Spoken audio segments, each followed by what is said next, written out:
Hello, everyone, and welcome to our K-1 and Pass-Through Entity series. I'm Dave Stauffacher, the Senior Credit Trainer with Lenders Online Training, where we help lending and credit professionals say yes to good loans and maybe say no to some that are not quite as good after they do the analysis. Linda Keith, our company's founder and Chief Credit Training Officer, is joining me here today. Hi, Linda. How are you? I'm doing well, David. How are you doing today? Awesome. Glad to have you. You know, Linda, we've said this all throughout our K-1 pass-through series, and that's why I like this, is many of these questions are somewhat confusing, but they've been originated by many of our followers. So I got another great one today. The question that was pondered here is, should I give any credit to a guarantor? Because we've talked about guarantors in a variety of our K-1 pass-through series. So how do I give credit to a guarantor that receives no distributions from the company? That seems strange, doesn't it? Well, it does. And it's like, do I not get to give them credit for anything? So the question is, of course, what would I do? And then you can decide what you would do. So first of all, as usual, it does depend on a lot of factors, but here's some of the things I would consider as I decide. The first is, are they receiving guaranteed payments? So this would be a 1065 filing individual or entity.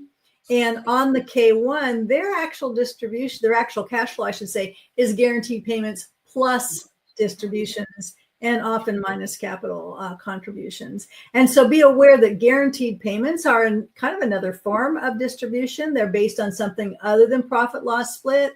We have a live stream on this topic. No surprise. And that is that guaranteed payments are not guaranteed. That is a word that the IRS has chosen to use quite differently than you and I would use it. So you need to understand, what does that really mean? But one of the things it does mean every time is that those actually are cash payments. So if they are getting guaranteed payments, but no distributions, it's not true they're not getting cash, right? They are getting cash. For historical purposes, certainly I would include guaranteed payments in their cash flow. For projected, I always kind of take a look at that.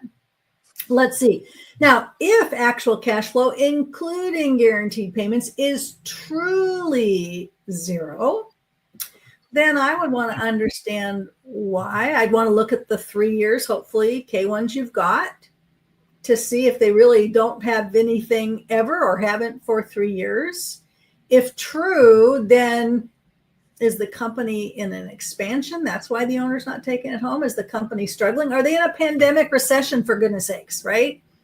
Or even, what if you have 3 years tax returns? And we saw this going into and then out of the Great Recession, the pandemic recession, the economic challenges with tariffs and whatever else. You might see the owners start reducing what they're taking home and then come back from it. And if you happen to have the 3 years that are on either one of those transitions, it's going to look goofy. And there may be a point in there where the owner is not taking the money home. And let me add something. I'm heading off script again here. I do this.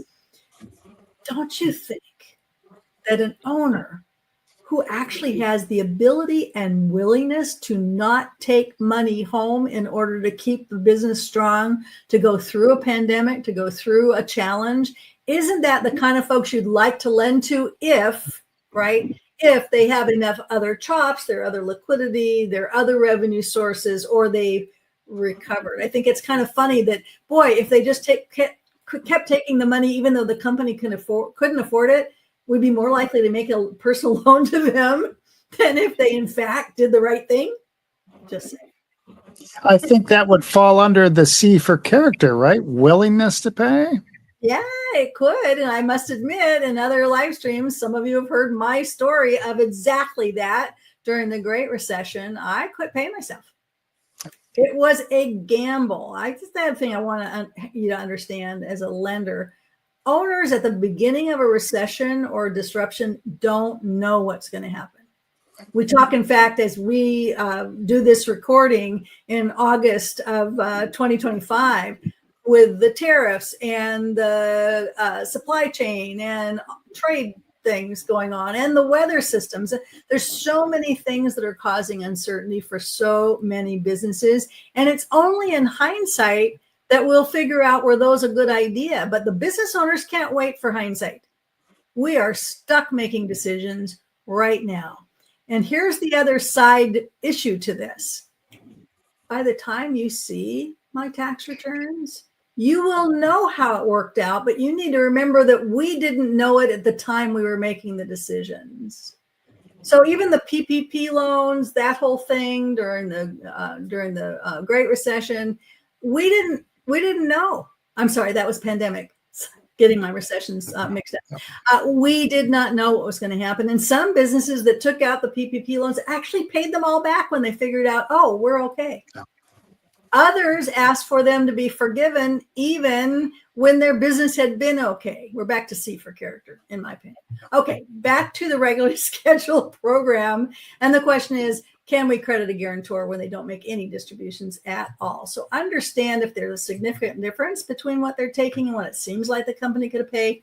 You'll only know that if you have the entity return, right? So if you only have the K-1, you only have the 3 years history, but you actually don't know what's behind it. So it depends on who you are lending to. Now, David, there is a variation on this when the distributions are significantly different than ordinary income on a K-1, or frankly, ordinary income, interest income, rental income, all those other income things. Yep. What does it mean when no distributions, but there's plenty, or vice versa, I suppose? Distributions are so different than the taxable. How do we think about that? You know, you talk about that income world. You know what the word income is important to? The IRS. I mean, in our training, we talk about this when we're looking at tax returns, is that taxable income is not cash flow. For us as bankers, we focus on cash flow. That's what pays our debt. So there is that little bit of a difference to understand that. So when we're looking at a K-1, the share of income, ordinary income on the K-1, that's line one.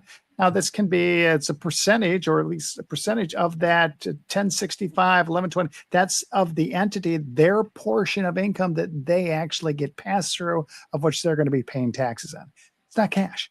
So we have to be aware of that and not be misnomered as that where that comes. Because as Linda mentioned before, true cash flow deals with, well, we're dealing with guaranteed payments, but also sometimes on the 1120S, there's some salaries involved, but it's not the percentage of income that comes to their system. We just need to be aware of that.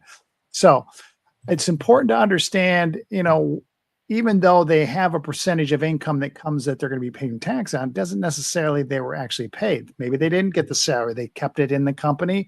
Maybe they didn't get the distributions. So just be aware of that there may be significant monies on the income side that they're going to be taxed on. Could happen, yet they didn't get paid that. So we just need to probably circle that number. It'll be a great conversation as to learning as to what may have been, what kind of is going on. Are they expanding for whatever reason? Great conversation to know more about your client, because maybe you can actually help them out in situations to say, okay, they are expanding and this is what they've been doing.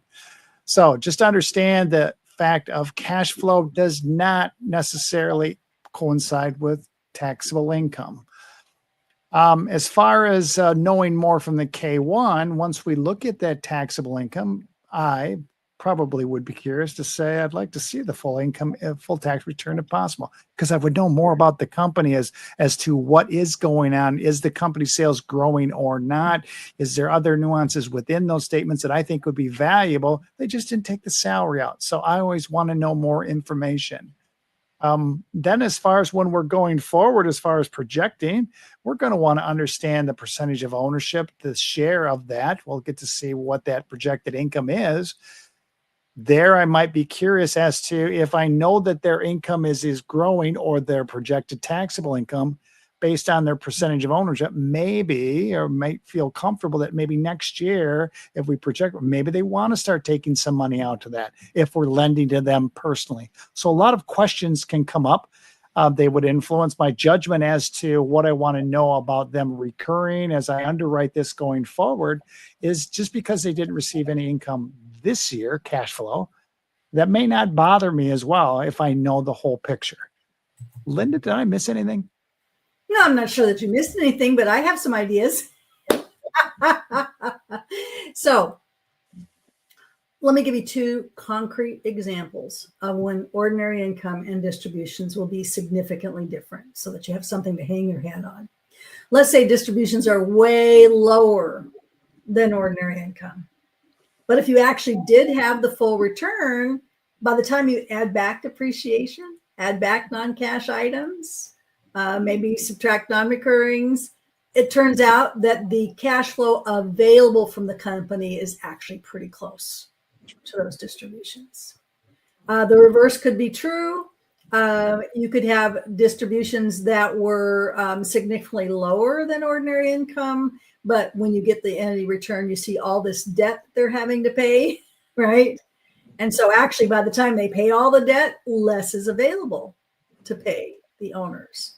So you want to have that firmly in your head. Here are examples, good concrete examples of when ordinary income is very different than distributions, but it doesn't tell me anything. Because without the depreciation, the debt, whatever else that's happening at the entity side, I don't know what that company could afford to pay the owners. Now, this question didn't tell me, was that a mortgage lender asking the question, or was that a business lender asking the question? Those of you doing consumer or mortgage loans, you simply don't have all this information unless you decide to ask for those entity returns.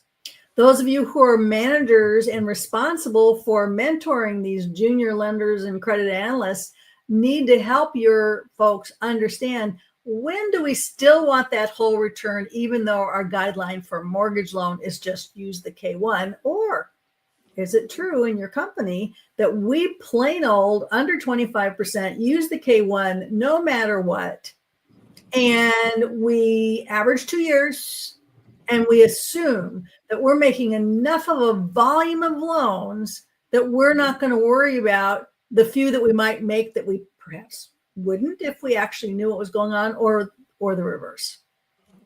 It is our responsibility as the people who set the guidelines or explain the guidelines to those junior folks to help them understand what's a hard and fast rule. This is how we do it. Don't even worry about looking behind the curtain, or we expect you to be able to use judgment and see the bigger picture. And if you see a significant difference between what they could take and what they are being paid, ask some questions. And if you're not sure about asking the questions, come to me, your manager, and say, hey, this is what I saw. It was a little different than what I was expecting. Is there anything I need to do? Or here's the distributions. I was going to use it, but the ordinary income is so much less. Should I be concerned about that? That's how you're going to do the on-the-job training that's going to elevate them from that foundational beginning of just, here's the numbers, where do I put it, to how do we handle more complex credits. So I think that is what we wanted to cover on, do we credit a guarantor with no distributions? Maybe, maybe not. It depends. Check your guidelines, but also understand sort of what's behind that question. That's it for today. We have the ability for you to talk directly to us if you think we could help your team. That's lendersonlinetraining.com/talk. We'd also love to get your questions. So experts at Lenders Online Training, ask the question, we will answer it. Might show up on a live stream, might show up in a blog post. And the third way that we make sure that we help you with what I think of as the drip method of learning after you've got your foundation is to go to Lenders Online Training and sign up for Ask the Experts.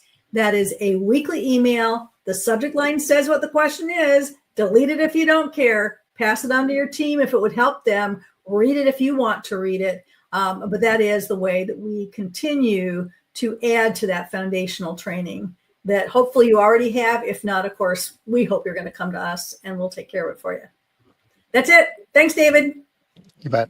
Bye now.